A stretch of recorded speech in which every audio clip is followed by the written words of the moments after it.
Hello friends, welcome to our multi cuisine cooking channel. இன்னைக்கு நாம செய்ய போற ரெசிபி என்னன்னா பன்னீர் ஸ்டீக் with mashed potatoes. வாங்க எப்படி பண்ணலாம்னு பார்க்கலாம்.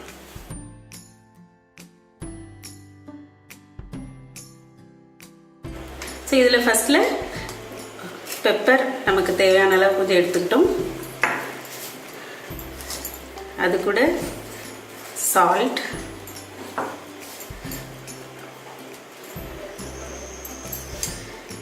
oil ஒரு 2 டீஸ்பூன்,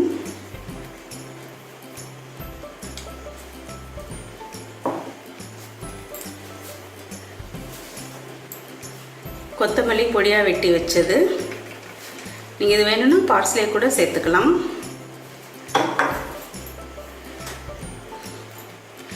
எலுமிச்சம்பழம் ஒரு 1/2 டீஸ்பூன் பிழிஞ்சு விட்டுக்கலாம்.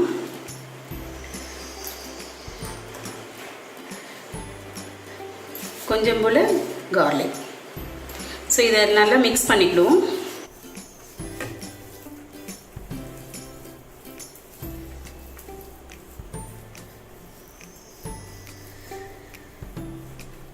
சோ நான் ஒரு 200 grams பன்னீர் எடுத்துர்க்கேன். அது ரெண்டா கட் பண்ணி வச்சிருக்கேன். அத ஃபர்ஸ்ட் மேரினேட் பண்ணுவோம்.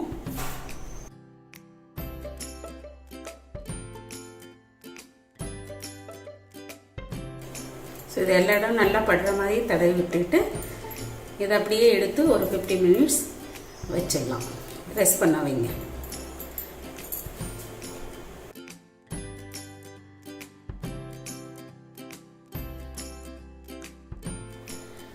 சோ இப்போ நாம mashed potato செய்ய போறோம். அது எப்படி செய்யறதுன்னா நான் ஒரு 3/4 கிலோ உருளைக்கிழங்கு எடுத்துட்டு அந்த தோல் நீக்கி சுத்தம் பண்ணி கழுவி ஒரு பெரிய பாத்திரத்துல குளுந்தண்ணி எடுத்து அதுல இந்த உருளைக்கிழங்கு போட்டுட்டு அந்த உருளைக்கிழங்கை விட தண்ணி 1 இன்ச் அதிகமா இருக்கிற மாதிரி பார்த்துக்கணும். ஸோ அது கூட ஒரு ஸ்பூன் உப்பு சேர்த்துக்கிட்டு இது நல்லா தண்ணி பாயில் ஆகிற வரைக்கும் அடுப்பில் வைங்க. பாயில் ஆனதும் சிம் பண்ணி ஒரு 10 to 15 minutes வேக வைங்க. அதனோட பதம் எப்படி பார்க்கணும்னா நீங்கள் ஒரு ஃபோர்க் எடுத்து அதை குத்தி பார்த்தீங்கன்னா அந்த ஃபோர்க் அழகாக உள்ளே இறங்குற மாதிரி இருக்கணும். ஸோ அந்த மாதிரி பதம் வந்ததும் நீங்கள் தண்ணியெல்லாம் வடிச்சிட்டு உருளைக்கிழங்கு தனியாக எடுத்து வச்சுக்கோங்க. ஸோ இப்போது நம்ம வேக வச்சு எடுத்து வச்ச அந்த பொட்டேட்டோவை இந்த மேஷர் வச்சு நல்லா மேஷ் பண்ணிக்கோங்க.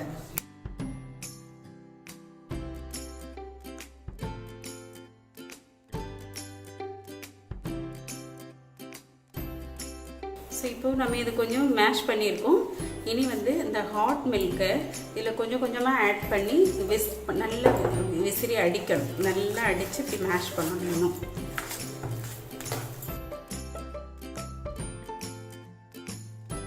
ஸோ இது நல்ல ஒரு க்ரீமி ஸ்ட்ரக்சர் வருது. ஸோ இனி நம்ம பட்டர் சேர்க்க ஆரம்பிக்கலாம். பட்டர் கிட்டத்தட்ட ஒரு 10 டேபிள் ஸ்பூன் தேவைப்படும். நம்ம ஒரு டேபிள் ஸ்பூனாக சேர்ப்போம்.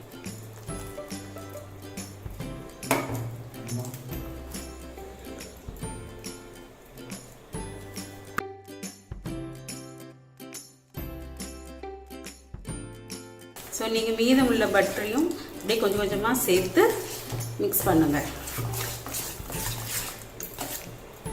நல்ல ஒரு க்ரீமி ஸ்ட்ரக்சர் வருது பார்த்தீங்களா?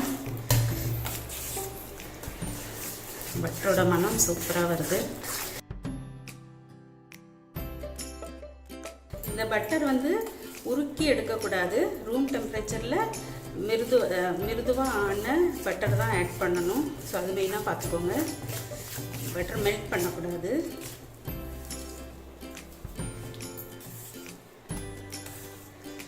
ஸோ இது பார்த்தீங்களா நல்ல ஒரு க்ரீமியாக ஃப்ளஃபியாக வந்துடுச்சா தெரியுதா? நல்லா அழகாக ஃப்ளஃபி ஆகிடுச்சு பாருங்கள். க்ரீமியாக இருக்கு அழகாக. ஸோ இனி இதுக்குள்ளே மசாலா நம்ம ஆட் பண்ணிக்கலாம். இதுக்கு உங்களுக்கு தேவையான அளவு பெப்பர் பவுடர் நீங்கள் ஆட் பண்ணிக்கலாம். என்ன டேஸ்ட்டுக்கு ஏற்ற மாதிரி. அது கூட உப்பு,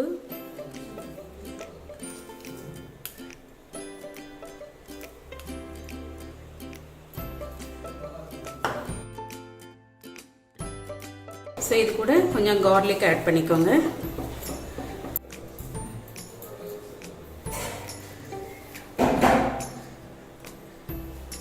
கொரியாண்டர் லீவ்ஸ், கொத்தமல்லி இலை அது கொஞ்சம் சேர்த்துக்கோங்க. சரி, ஒரு மிக்ஸ் பண்ணால் போதும்.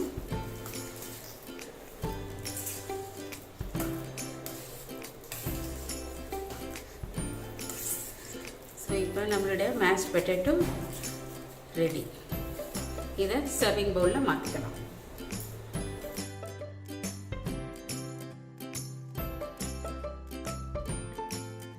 இப்போது நம்ம பாயில்டு வெஜிடபிள்ஸ் எல்லாமும் சாட்டே பண்ணி எடுத்துக்க போகிறோம். ஸோ நான் வந்து இங்கே காலிஃப்ளவர், பீன்ஸ், கேரட் எடுத்திருக்கேன். நீங்கள் வேணால் ப்ரோக்கலி கூட சேர்த்துக்கலாம். ஸோ இது எப்படி பண்ணலான்னு பார்க்கலாம். ஃபஸ்ட்டு ஸ்டவ் ஆன் பண்ணி பேன் ஹீட் ஆகட்டும். பேனில் 1 டேபிள் ஸ்பூன் ஆயில் சேர்த்துக்கலாம். எண்ணெய் சூடானதும் பாயில் பண்ண அல்லது ஸ்டீம் பண்ணி வச்சுருக்கிற காய்கறிகளை சேர்த்துக்கலாம்.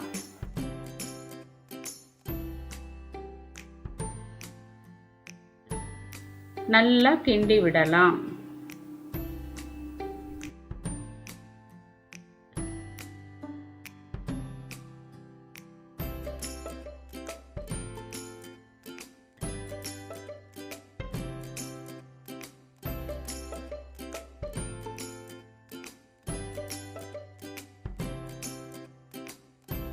இதில் மிளகு பொடி தேவையான அளவு,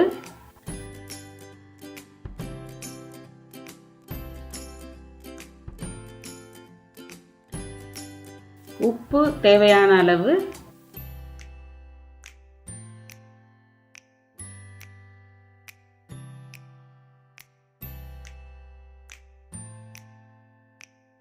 கொத்தமல்லி இலை, இது எல்லாத்தையும் சேர்த்து நல்லா கிண்டி விடலாம்.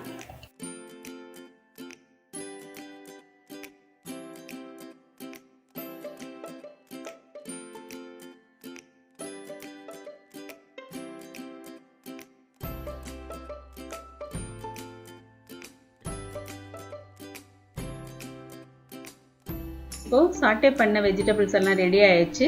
இனி பிளேட்டிங் பண்ணலாம்.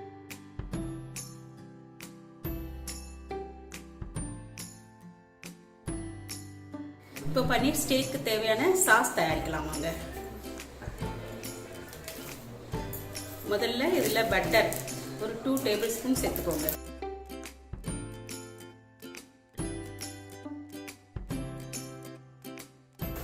இப்போ மைதா 1 டேபிள் ஸ்பூன் வச்சுருக்கோம். ஸோ அதை ஆட் பண்ணிக்கலாம்.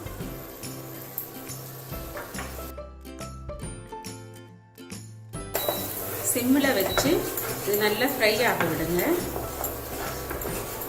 ப்ரௌன் கலர் ஆகிற வரைக்கும் ஃப்ரை ஆகணும்.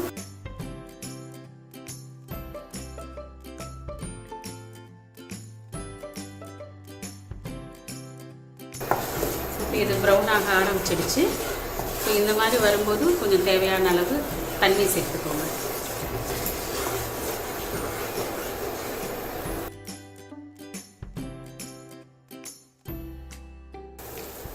ஸோ இந்த அளவு தண்ணி சேர்த்துக்கோங்க. இதுக்கு தேவையான மசாலாவும் சேர்த்து வேக விடலாம். இதுக்கு கறி பவுடர் 1 டீஸ்பூன் எடுத்திருக்கேன். ஸோ அது சேர்த்துக்கலாம். உப்பு தேவையான அளவு போட்டுக்கோங்க.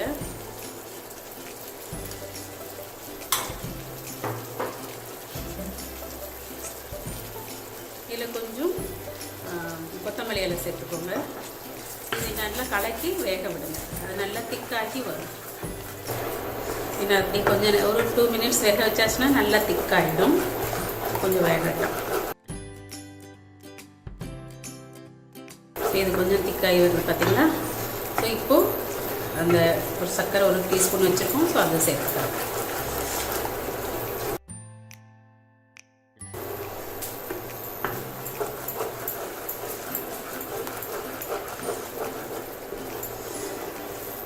சாஸ் நல்லா வாசனையாக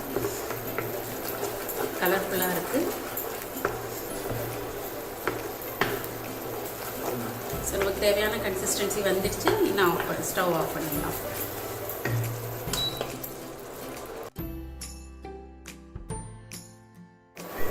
ஸோ இப்போது நம்ம மேரினேட் பண்ணி வச்ச பன்னீரை பேன் ஃப்ரை பண்ணி எடுத்துக்க போகிறோம். ஸோ அதுக்கு ஆயில் சேர்த்துக்கலாம்.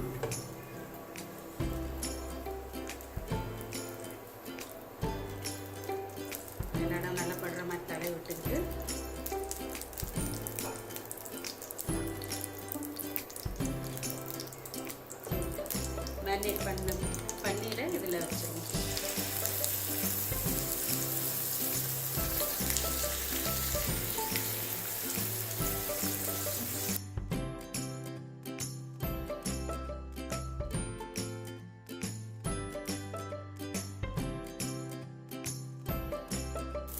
ஸோ இப்போ நம்ம பன்னீரை ரெண்டு பக்கம் எல்லா பக்கமும் நல்லா அழகாக ப்ரௌனாக ஃப்ரை பண்ணி எடுத்தாச்சு. ஸோ இனி நம்ம பிளேட்டிங் பண்ணலாம் வாங்க.